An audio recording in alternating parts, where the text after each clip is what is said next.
and check to see if I'm online.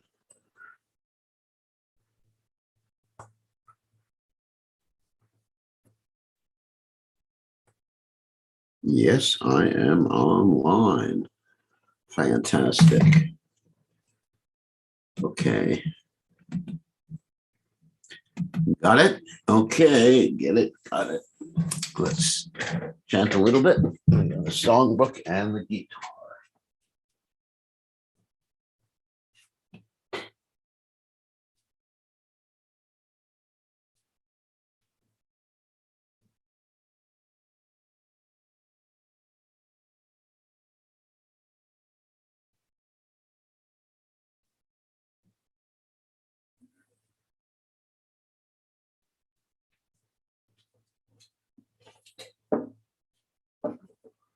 Alrighty. All right.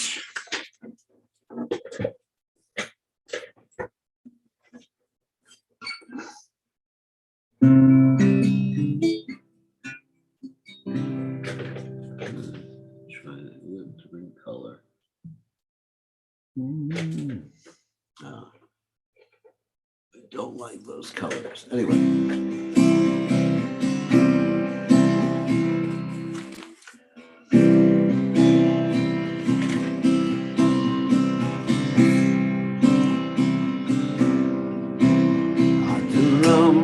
Maduram, Madanam, Madaram, Nayanu, Madaram, Matsita, Maduram, Dayam, Maduram, Madam, Maduram, Maduradi, Patera, Gilam, Maduram, Vachanam, Maduram, Jaditam, Maduram, Vachatsam, Maduram. Maduram, Maduram, Maduram, Maduradi Patera Kilam Maduram. Renur Maduro, Renur Madura. Whoops. Change the sound here, sorry. Renur Maduro, Renur Madura, Panir Madura.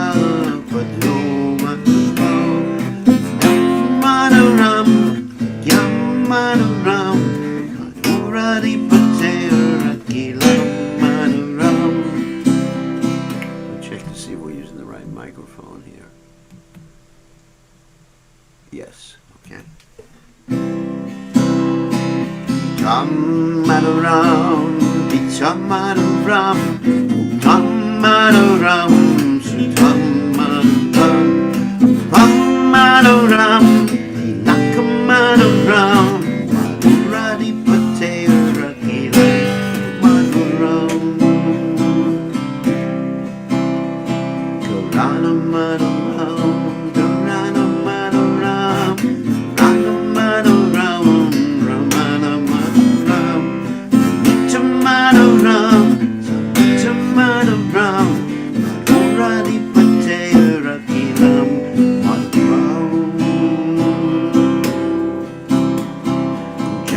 Madura, Mala, Madura, Una Madura, Vichichu Madura, Lila Madura, Ala Madura, Madura di Patera, Ilam Madura, Upi Madura, Lila Madura, Kam Madura, Kam Madura. Maduram, Maduram, Maduradi Patera Ilam Maduram, Kupa Madura, Gavo Madura, Yashi Mudura, Shastir Madura, Dalita Maduram, Dalita Maduram, Maduradi Patera Ilam.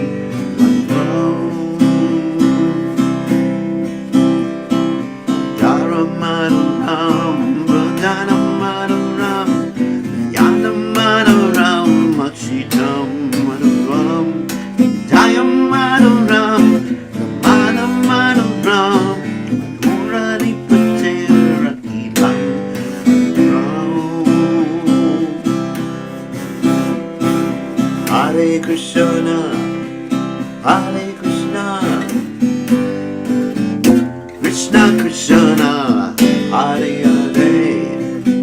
Hare Rama, Hare Rama, Rama Rama, Hare Hare.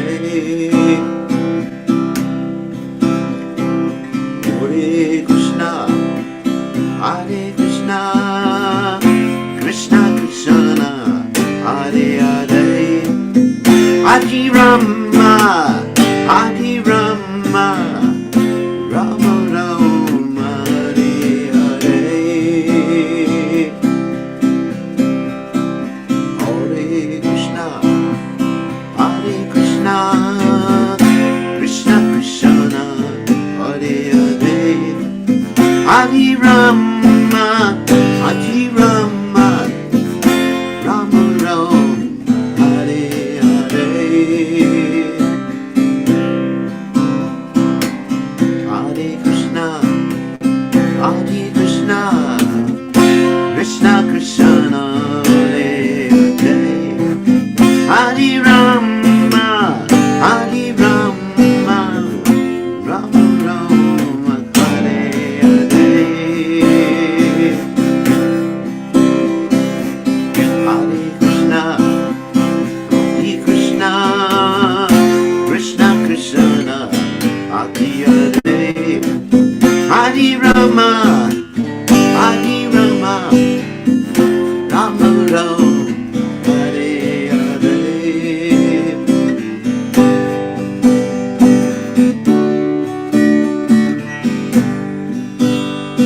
Jaya Prabhupada, Prabhupada, Jaya Prabhupada, Prabhupada, Prabhupada, Prabhupada,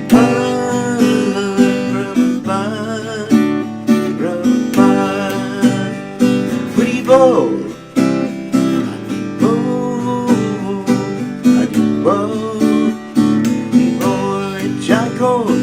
Adibo,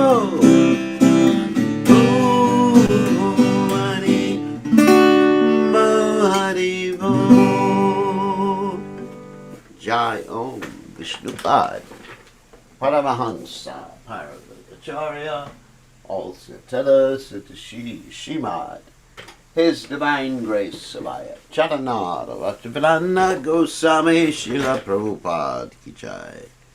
ISKCON Founder Acharya Srila Prabhupada Ki Jai. Ananda Devotee Vaishnav Vrinda Ki Jai. Namacharya Srila Haridas Thakur Ki Jai.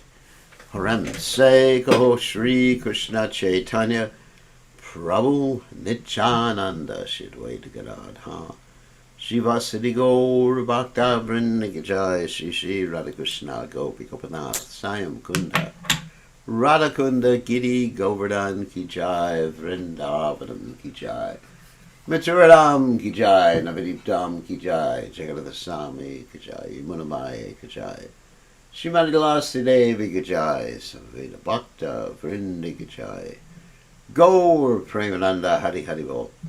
All glories to the assembled devotees. All glories to the assembled devotees. All glories to the assembled devotees. All glories to Shri Guru and Gauranga Srila Prabhupada Ki Jai. Nama Om Vishnu Padaya Krishna Prastaya Bhutale Srimati Bhaktivedanta Swamini Namani Namaste Saraswati Devi Gauravani Pracharane Nirvashesha Shunyavadi Paschatya Deja Tarne. So, okay, just let me fix this thing up. Okay, so welcome to the class. Just one sad announcement is that the devotee I asked you to pray for, she actually left her body this morning. That's Shama Balava, who was a very dear disciple of mine. I actually posted, maybe I could even post what I put here. Anyway, I'll just read. I'll read the eulogy I wrote so you get an idea. Here's the eulogy I wrote to her. And actually the story is that she left this world with her daughter right next to her, chanting the holy names in her ear, and opened her mouth and left in a very peaceful way. And Krishna's definitely taking care of her. So here's the eulogy. My condolences to the family of Shamabalaba. Upon her passing from this world, she leaves behind many devoted family members who will grieve. Actually, I spelled grieve wrong.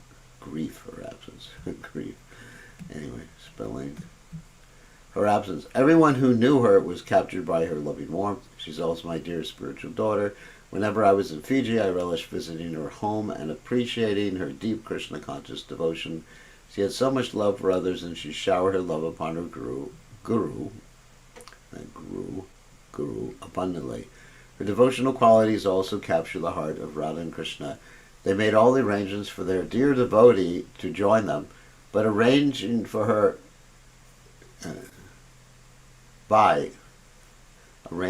to hear the holy names, some spelling because I typed this real quickly, and be surrounded by loving devotee family members at the end of her mortal sojourn. As we know from the Bhagavad Gita, whatever state of consciousness one is in determines one's destination. Because Shamabalaba was focused on the holy names while leaving this world, we can understand that she is in a perfect situation now with Radha and Krishna. I was even told by Govinda Mohini that during the final days, Shamabalaba kept moving her fingers and mouth to chant the holy names. Such determination is only seen in someone who has Radha and Krishna deeply implanted in their hearts. All glories to my dear spiritual daughter, Shamabalaba. And that's the eulogy, and that's being read today at the funeral. So I just thought I would read that. And she's a very, very wonderful, simple-hearted devotee. Sometimes we think that someone, in order to go back to God, has to be very, very sophisticated and be able to read or memorize millions and millions of verses. But that's not really the case. What really impresses Krishna is that very simple devotion, one-pointed devotion, dependence on Krishna. In other words, even in the Bible it says one has to become like a child to go back to the kingdom of God. So this is what we want. Of course, we don't want to become uneducated or not to have education. But at the same time, what buys our ticket back to Godhead is the simple devotion for Radha and Krishna, simple dependence on Guru and Gauranga. So remember that. So it's not that only people with PhDs or university degrees go back to Godhead. I mean, there's that whole story that Prabhupada told us about Narada Muni, and I'll just tell that very quickly. Again, Narada Muni, once upon a time, was visiting a particular village, and in that village there was a very educated Brahmin and also a cobbler. Both of them were devotees of Krishna. So he goes to the educated Brahmin and he says to the educated Brahmin, "Hi." And the educated Brahmin says, "Please accept my humble obeisances, Narada Muni." And Narada Muni says, "I'm just on my way back to the spiritual world to see Lord Narayan." And the Brahmin said, "Really? Tell me, when am I going back to Godhead?" And Narada Muni says, "I'll ask." Is the audio, can everybody hear the audio? Yeah, everybody else can hear the audio. It's only one person who can't hear the audio. So anyway, okay, I would have got more messages had the audio not been working. Yes, everybody. Is it weak? Is the audio weak or is it strong? Someone said, so it's strong. Actually, everyone else says it's strong. Okay. Yeah, I thought so because it's registering pretty high in the meter here. Okay, so thank you for your comments. So anyway, getting back to Narada Muni. So the Brahmin said to Narada Muni, please ask Narayan when I'm going back to Godhead. And Narada Muni said, sure thing, we'll ask Lord Narayan. Okay, so he goes And he sees the cobbler, and the cobbler asks the same question, when am I going back to God? So Narada Muni goes to see Lord Vishnu, and he tells Lord Vishnu the questions that the cobbler and the Brahmin have. And Lord Vishnu says, just tell them that I was passing an elephant through the eye of a needle. And based on that, and also tell them it may take many births to go back to Godhead. So he goes to see, Narada Muni returns to the material world, and he goes to see the Brahmin, and he tells the Brahmin, it's going to take many births, and the Brahmin said, I don't believe that. I'm a real Brahmin. Real Brahmins go back to Godhead really quickly. So he said, if you actually saw Lord Narayan, I don't believe it, you should tell me what he was doing. And Narada Muni said he was taking an elephant and putting it through the eye of a needle. And the Brahmin said, you rascal, he couldn't do that. Get out of here, Narada Muni. Hit the road, Narada Muni. Then he went to the cobbler, and the cobbler asked the same question. Narada Muni answered the same way. And the cobbler said, could you tell me what Lord Narayan was doing? And Narada Muni said, he was passing an elephant through the eye of a needle. And cobbler said, oh, how wonderful my Lord is. And Narada Muni said, come on, you actually believe that stuff? How could anyone pass an elephant through the eye of a needle? And the cobbler, he said, look, Narada, if the Lord can put a whole tree in a seed, then why can't he pass an elephant through the eye of a needle? He can do anything. He's omniscient, omnipresent, omnipotent, and all those other nice qualities. So, anyway, Narada Muni said, you go back to Godhead right away, Prabhu. And so the flower airplane came, took the cobbler back to Godhead, and the Brahmin had to stay for many, many, many, many births in the material world because he didn't have that simple faith in the Lord. He wanted to apply too much hermeneutics. He wanted to apply his own interpretation, what made sense to him. Sometimes we read things in the Shastras and we're thinking, how would that be?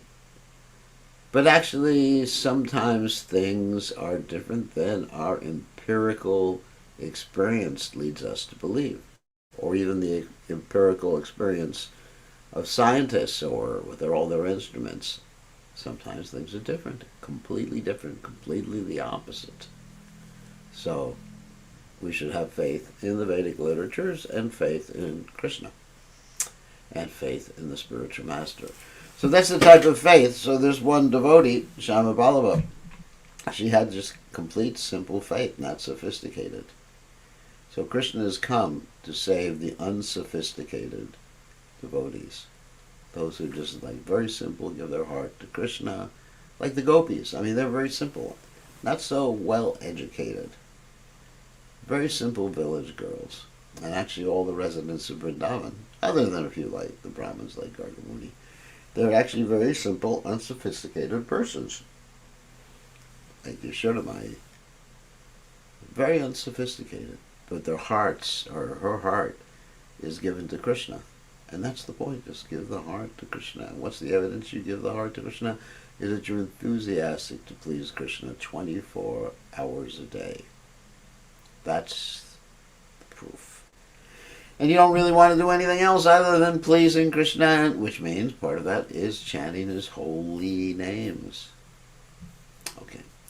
So let's go on to the Caitanya Caritamrta, but first, Om Gana Timanandasha Gananjana Shalakaya Chakshur Unmiritam Yena Tasmai Shi Gurave Namaha. I offer my respectful obeisances unto the lotus feet of my divine spiritual master, His Divine Grace A.C. Bhaktivedanta Swami Srila Prabhupada, who so kindly opened my eyes with the torchlight of knowledge while I was blinded in the darkness of ignorancia. That's Spanish for ignorance.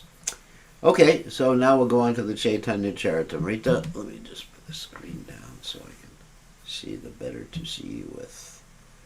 So, Jaya Jaya Sri Caitanya Jaya Nityananda Jaya Dvaita Chandra Jaya Gaur Bhakta Vrinda. Jaya Jaya Sri Caitanya, Jaya Nityananda, Jaya Advaita Chandra, Jaya Gaur Bhakta Vrinda, Jaya Jaya Sri Caitanya, Jaya Nityananda, Jaya Advaita Chandra, Jaya Gaur Bhakta Vrinda. Alrighty. So we're in chapter 22, beginning with text 54, Madhya Lila, of course. And these are part of the instructions that Lord Chaitanya Mahaprabhu was giving to Sanatana Goswami. So this chapter is about the process of devotional service. The previous chapter was about the opulence and sweetness of Krishna, and this chapter is about the process of devotional service. So, of course, we're talking about process. It's not mechanistic, but there are certain recommendations, like one of them we're going to read about in this verse, which is perhaps the most important recommendation that you can have, which is association with devotees. And a very, very significant and important verse and famous verse. Sadhu Sangha, Sarva Shastre Kaya, Lavamatra Sadhu Sange, Sarva Siddhi Hoy Ha. The verdict of all revealed scriptures is that even a moment's association with a pure devotee, one can attain all success. According to astronomical calculations, a lava is 1/11 of a second. So if you have 1/11 of a second association with a pure devotee, boom, that's it. Actually, we were speaking about this morning in relationship to something called cheating or Caitanya. Like, Krishna tricks us to come to his lotus feet. How does he trick us?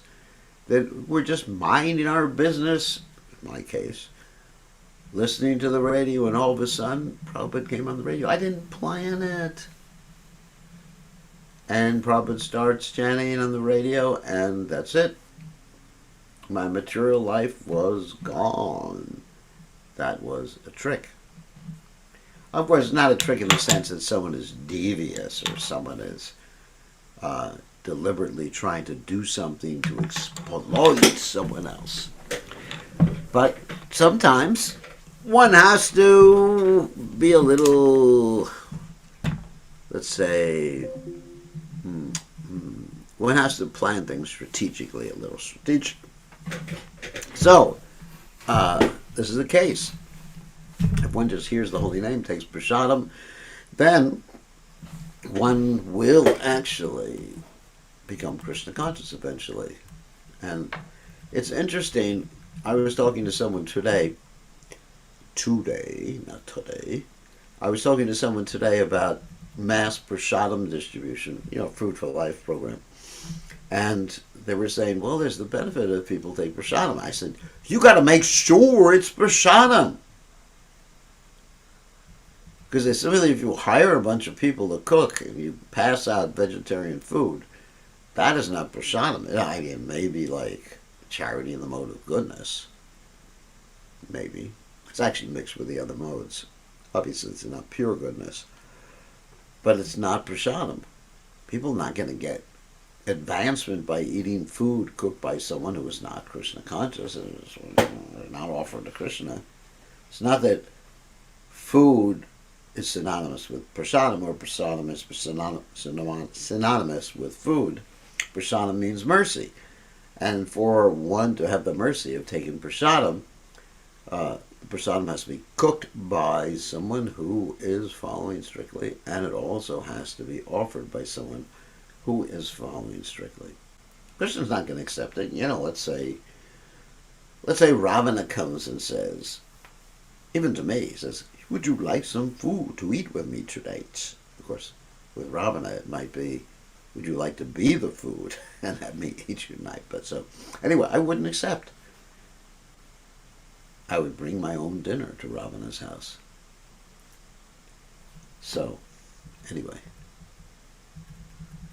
So text 55, Tulayama lavenapi naswargam na punarvavam Bhagavat Sangi Sangasya Marchanam Kimi Utashashaha. The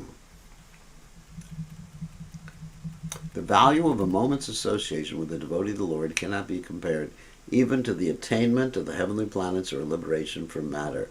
And what to speak of worldly benedictions in the form of material prosperity, which is for those who are meant for death. Ooh. So one moment's association. Why is that? Because that moment association gives you eternal spiritual benefit. Anything else you get, let's say, heavenly planets, when your good karma runs out, you come back here. Liberation from matter, Oruyuka Trena Parampadam. You fall down from that if it's not Krishna conscious. And worldly benedictions, like a big house, a big car, or something like that. That's it. It's temporary. Krishna consciousness is not temporary. That's the difference. Everything else other than Krishna consciousness is temporary. And you may think, this is fanatic. You sannyasis are all fanatic. No, it's scientific. Point out one thing in this world that's not temporary. In this world, we're not talking about the soul. Even the sun, which exists for many millions or billions of years, it's temporary. Everything is temporary. As Shakespeare says, life's a poor player that struts and frets his time upon the stage and then is heard no more.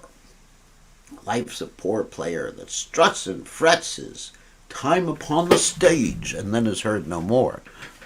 And also, the whole show, as Bhaktisiddhanta Saraswati Thakur said, the whole show is only temporary. Or as the Bhagavad Gita says, Bhutva, Bhutva, Paliyate. Again and again it's created, and again the whole world is destroyed. So, this is a quotation from Srimad Bhagavatam 1.18.13. This verse concerns the Vedic rites and sacrifices performed by the great sages of Naimisharanya, headed by Shunaka Rishi. The sages pointed out that association with a devotee for even less than a second is beyond comparison to 1,000 Vedic rituals and sacrifices, elevation to heavenly planets, or merging into the existence of the Supreme. So it's described that the sages of Naimisharanya were engaged in a 1,000-year sacrifice for the benefit of human beings, or benefit of the whole world. And basically, as the song goes, smoke got in their eyes. Until Sutta began to speak. Sutta Goswami. Because the Bhagavatam, okay, here's the story about the Bhagavatam. Bhagavatam originally spoken by Krishna to Lord Brahma. So you have Vyasadeva, actually Narada, Vyasadeva, and Shukadeva Goswami. And Shukadeva Goswami spoke the Bhagavatam to Parikshit Maharaj. And the audience was Sutta Goswami. And Sutta Goswami went to Naimisharanya to preach to the sages at Naimisharanya, headed up by Shunaka Rishi. And actually, before Sutta Goswami came, or began to preach to them, there was his father. His father's name was Romaharshana, Sutta. Of course, Sutta means a mixed family. Mixed. Which is all right. We don't mind mixed families. But at those days, or in those days, mixed families were not really so much recommended. So, anyway, Romaharshana Sutta and his son, Sutta Goswami, his son was a Goswami, came to Naimisharanya, and Romaharshana Sutta was getting ready to speak something. However, he had a little problem. And what was that problem? Lord Balaram came. Is that a problem? Lord Balaram coming? I do not think so. The problem was that Lord Balaram came and Romaharshana Sutta did not stand up. He just thought, I'm sitting on the Vyasasan. I'm giving class, just everybody sit down. Even if God comes, he should sit down and listen to my class. That's what he was thinking. So God came. That's Balaram, who was Krishna's first expansion. And Balaram noted that Romaharshana Sutta was not behaving himself and standing up. So he thought, he's not really qualified because he doesn't know etiquette. Not that Balaram was concerned with his own worship or prophet adoration distinction, but he thought, this guy's not qualified. I think I need to get rid of him. So Balaram pulled out a little piece of kusha grass and killed him with a piece of grass. Now, if you can kill someone with a piece of grass, you're doing pretty well. You must be God. So anyway, Romaharshana Sutta kicked the bucket. And when he kicked the bucket, the sages were just like, besides themselves, what are we going to do? They said, what are we going to do? We gave him a benediction, he'd have a long life.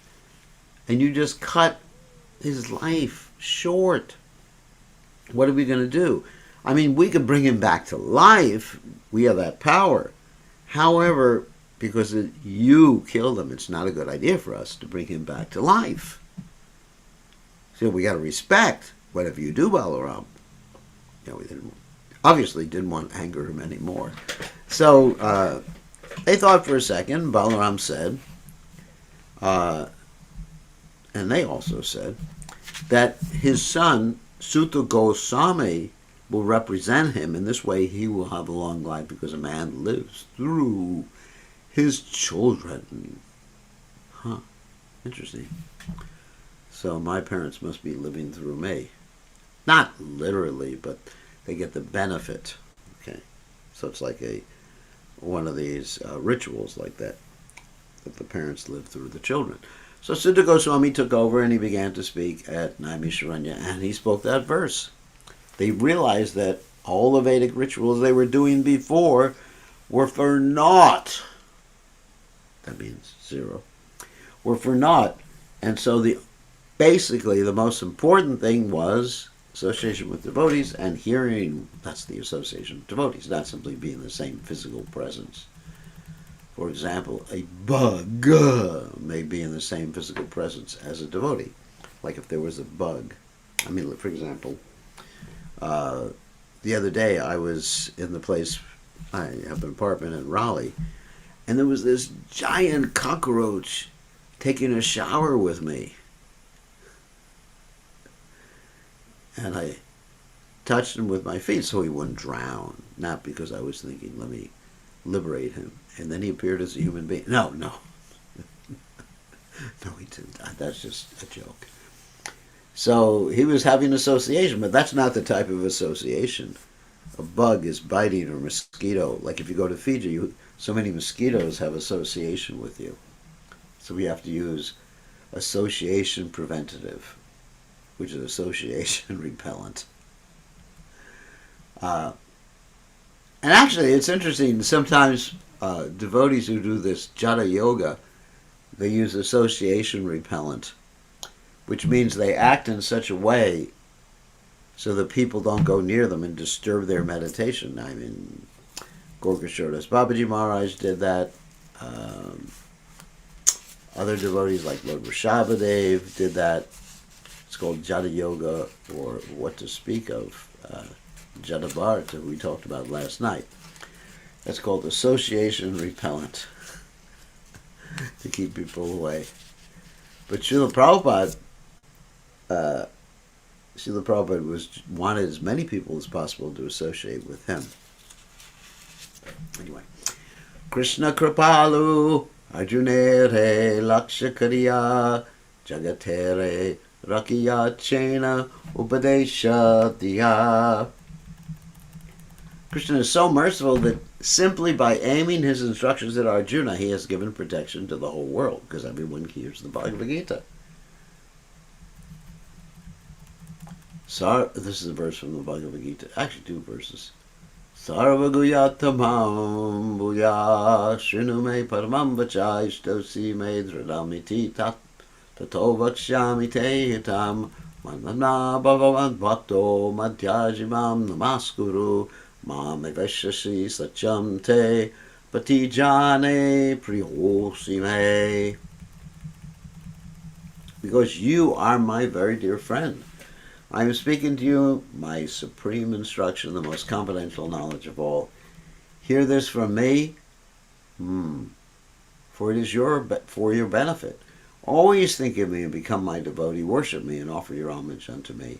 Thus you will come to me without fail. I promise you this because you are my very dear friend. Now, two verses that are very important in the Gita. It's a quotation from the Bhagavad Gita, 18th chapter, text 64 to 65. Purvanya Veda Dharma Karma Yoga Jnana Savasadi Sheshe Yikya Balavan. Although Krishna previously explained the proficiency of executing the Vedic rituals, performing fruitive activities as enjoined in the Vedas, practicing yoga and cultivating jnana, these last instructions are the most powerful and stand above all the others. Sarvadharma Brichaja, Manmanavabhav Madbhakto, etc. Eyagya Bale Bhaktera Shalayadi Hoya Sarva Karma Tyaga Kari Say Krishna Bhojaya. If the devotee has faith in the strength of this order, he worships Lord Krishna and gives up all other activities. It's a question of faith. Tavat karmani kurvita narnivedyeta yavata matkata shravanadava shradayavana. As long as one is not satisfied by fruitive activity, has not awakened his taste for devotional service by Shravanam Kirtanam Vishnu 7.5.23, one has to act according to the regulated principles of the Vedic injunctions. This is a quotation from Srimad Bhagavatam 11.29. So in other words, if you're not situated on the transcendental platform and you're attracted to things of this world, then your pursuance of things or objects of this world, or your liberation, or yogic powers, or whatever, should be done according to the Vedic injunctions, because if you don't do it according to the Vedic injunctions, you will be committing the karma. So several things. There's akarma, vikarma, like that, and plain old karma. Of course, the word karma literally means what? Action. But in this context, karma means sukarma. Sukarma means good karma. So I have good karma, then I get good results. I go to the heavenly planets. Jai Haribo. That's good karma. And akarma means activities that don't have any result. No, the only activities that don't have any result are Krishna conscious activities. And vikarma means activities that have a bad reaction. For example, if you eat meat, you will become the same animal you eat, unless you eat a cow and then you become billions of cows for each piece of cow flesh you eat. So if you're going to eat flesh, better to just eat what? Pig or a goat or a fish. Don't do it, but there's lesser of a reaction. That's all. You only have to become a pig or a goat or a dog or a fish. Not so bad. Become a fish, get caught by somebody, have this hook go through your mouth all the way up your nose into your eye. Not so bad.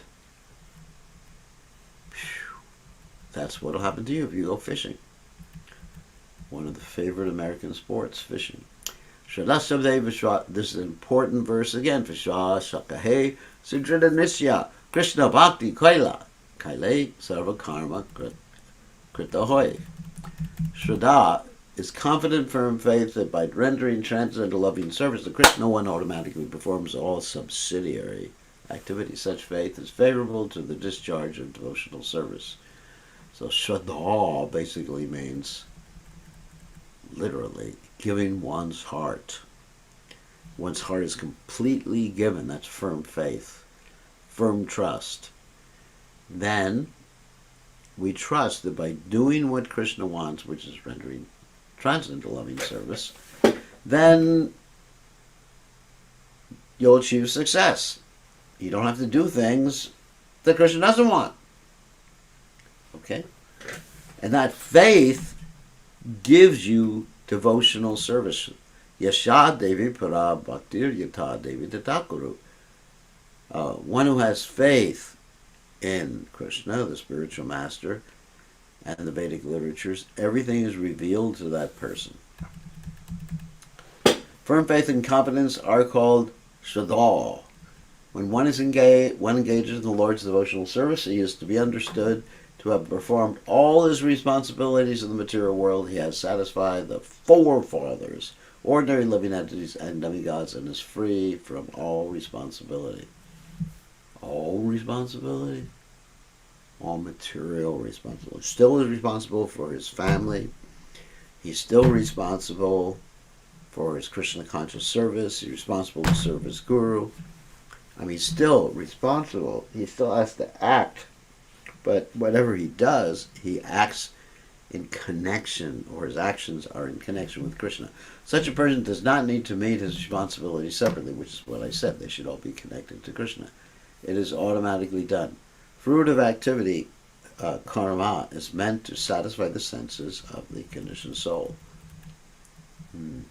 However, when one awakens to Krishna consciousness, he does not have to work separately for pious activity.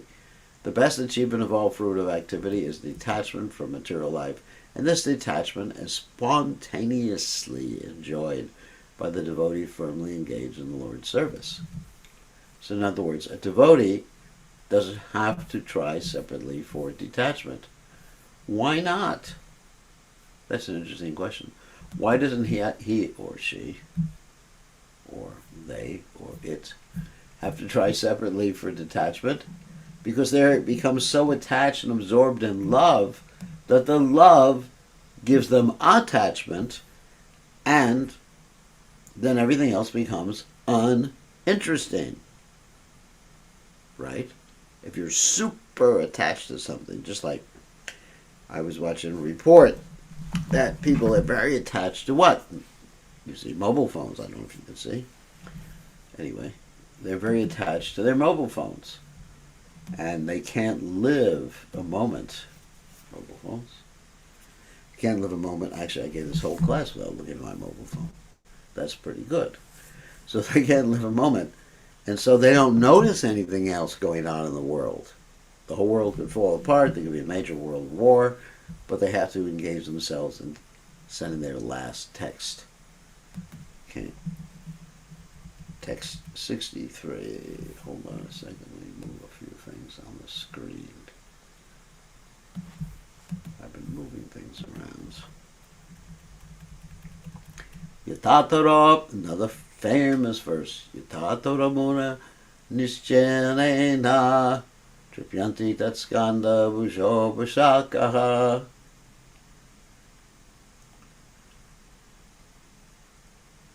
Pranopaharacha yatendriyanam dataiva sarvarhanam achuteja. So you said we couldn't hear this class without this mobile phone? I'm not using a mobile phone for this class. Boy, pouring water. That's Krishna. Krishna service. On the root of a tree, one automatically satisfies the trunk, branches, and twiggies. Similarly, by supplying food to the stomach, where it nourishes the life air, one satisfies all the senses. In the same way, by worshipping Krishna and rendering him service, one automatically satisfies all the demigods and all living entities. And Prabhupada gave this example many, many times. He said, you cannot eat food by supplying it just to the hand. You could squeeze the food, squeeze. And the hand can't digest food directly. But if the hand gives it to the stomach, through the mouth, of course, not directly in the stomach, but to the stomach, then the whole body becomes supplied with food. It's the quotation from Srimad Bhagavatam 4:31-14. Shadavanjanahaya Bhakti Adhikari Uttama Madhyama Kanishta Shada Anusari. A faithful devotee is a truly eligible candidate for the loving service of the Lord according to one's faith.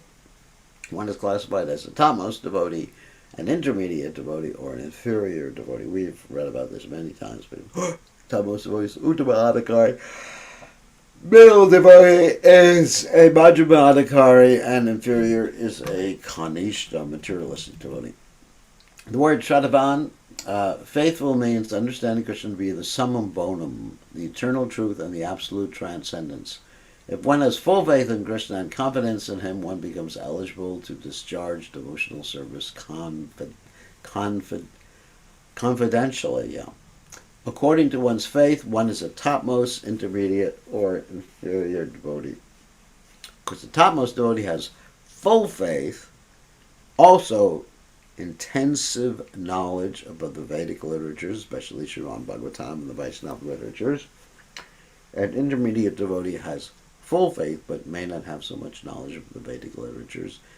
And a Kanishta Adhikari, or inferior devotee, his faith is very fragile and he doesn't have knowledge of the Vedic literatures. It's very, very sentimental. Shastra yukte sanipurna durashvara yanra uttamadhikari se tarehe sangsara. One who is expert in logic, argument, and the revealed scriptures, and who has firm faith in Krishna, is classified as a topmost devotee. He can deliver the whole world. So this is the definition of a topmost devotee. Uttama Adhikari, expert in logic, argument, and the revealed scriptures, and who has firm faith in Krishna, is classified as a topmost devotee. He can deliver the whole world, and that, of course, is His Divine Grace, Srila Prabhupada. Yep. Shastre yukta cha nipuna sarvata drada nischaya krodha shadadikariya savaktav yutamo mataha. One who is expert in logic and understanding the revealed scriptures and always has firm conviction and deep faith that is not blind, he knows why he's doing what he's doing, is to be considered a topmost devotee in devotional service. This verse appears in the Bhakti Rasamrita Sindhu 1-17 by Srila Rupa Goswami. Okay, I think we should stop here. Tomorrow we're going to start with the Madhyama Adhikari. Today we read from text 54 to text 66 in the 22nd chapter. Okay. All right, so let me stop sharing and then we will take questions. If any of you brave souls want to ask a question, I'm going to allow you, give me a second, to unmute yourselves. Okay. Who would like to ask a question? Hare Krishna Gurudev. Haribol! My humble obeisances to you. Yes, I can hear you All praise to fine. Srila Prabhupada. I have a question, Good to see you. Thank you, Maharaj. Yeah. I have a question. Like you were discussing about eating cow flesh. Now my question is, like few years back, and obviously on Facebook, people keep on posting about torturing of the cows in their calves. And in US somewhere, there's a place where the cow farming is done and they throw the calves, I mean, they milk the cows and they do so many things. Are these Yes. cows who are going so much torture in the present lives, are they the past karmas where they cow meat eaters in their previous birth? Yes. Yes. Yes, they are, but at the same time, it doesn't excuse the people from doing that. Okay. Just like, I mean, for example, let me give an example. Let's say someone is a criminal. Right. And you decide to punish them. You go to jail. If you do not have the right to punish a criminal. Okay. The government has the right. So in the same way, God, Krishna, Yamaraj, and others like that, they're given the right, and some of the demigods are given the right to punish or reward people or living entities. It is not for us. So, yes, it is a fact that the cows that are being killed, it's not something by accident that they're being killed. In the last life, they were most likely people who ate cows. Okay. Yeah. And basically, that's their karma. That's their karma. However, the person who's deciding to kill the cow doesn't have the right to kill the cow Mm-hmm. because it's not his adhikar, is not his right. So therefore, he or she, because they have ladies working in the slaughterhouse now, Right. he or she has to suffer for that particular action. Okay. Okay? Thank you, Gurudev. Hare Krishna. Killing the cow is the most heinous activity. One has to take a cow birth and cow death for every cow that's killed. Thank you, Gurudev. So, let's see. Oh, some questions. Hare Krishna Gurudev, please accept my humble obeisances. My question is, how can one uplift oneself from being an inferior devotee to an intermediate devotee? The answer is association. Association and service and chanting and following the Navabhakti, the ninefold processes of devotional service. That's how. Especially by association. If you associate, in other words, how do you get faith? Because what differentiates an intermediate devotee from a Kanishtadikari or inferior. I don't like to call devotees inferior. They're actually, all devotees are superior. But what differentiates them is the faith. And how does one get faith? By association.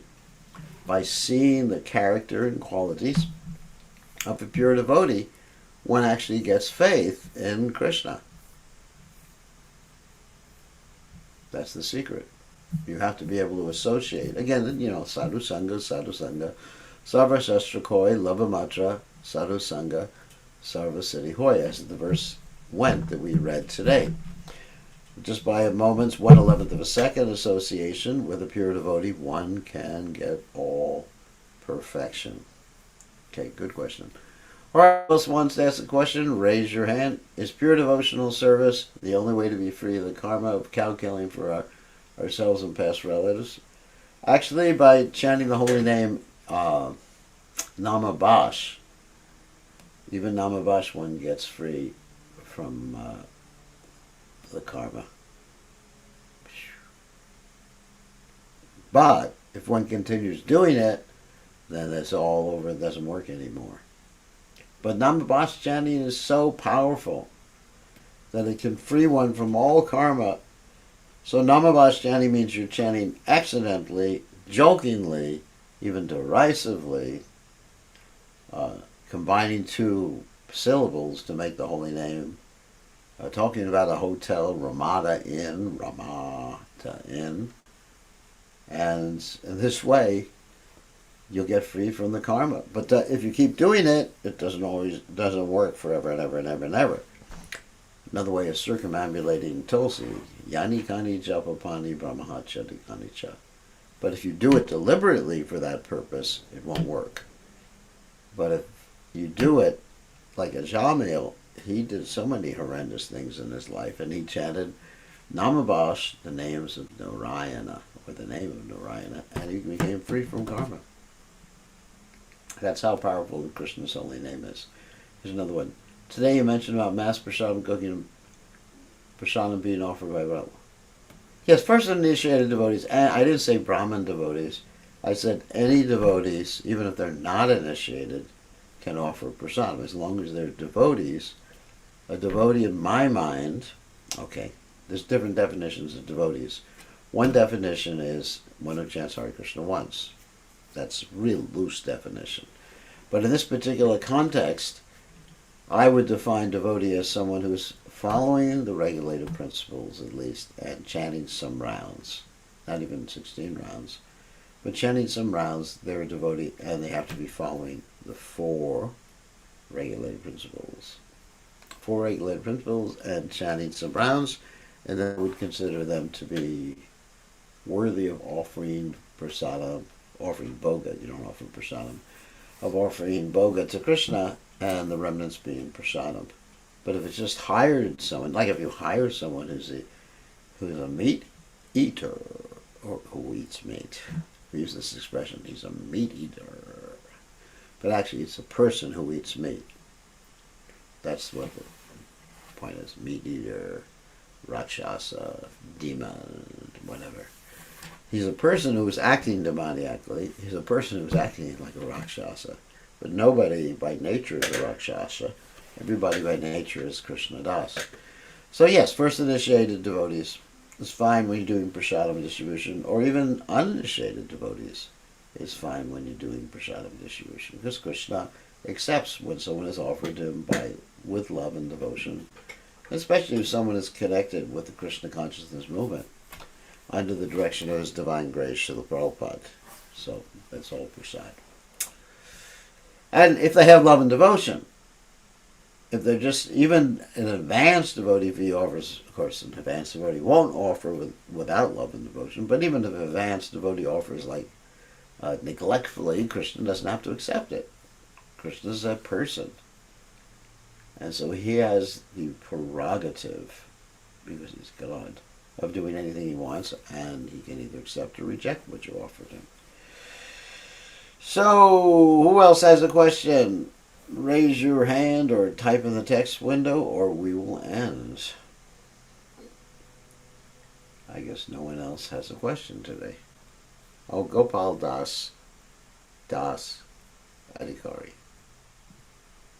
What's your question? Thank you, David. You said that even an advanced devotee, if Krishna doesn't want to accept it, he doesn't have to. And yet there's the story of Sanatana Goswami, who offered the saltless bread balls. And Prabhupada said, because Sanatana Goswami was such a pure devotee, that Krishna had no choice but to accept it. Well, Sanatana Goswami wasn't simply an advanced devotee. He was a pure devotee. There's a difference between an advanced devotee and pure devotee, first of all. Second of all, it was offered with love and devotion. If he had offered, of course, Sanatana Goswami, being a pure devotee, could not offer without love and devotion. But sometimes advanced devotees, they slip a little bit. Sometimes the advanced devotee may not be a pure devotee.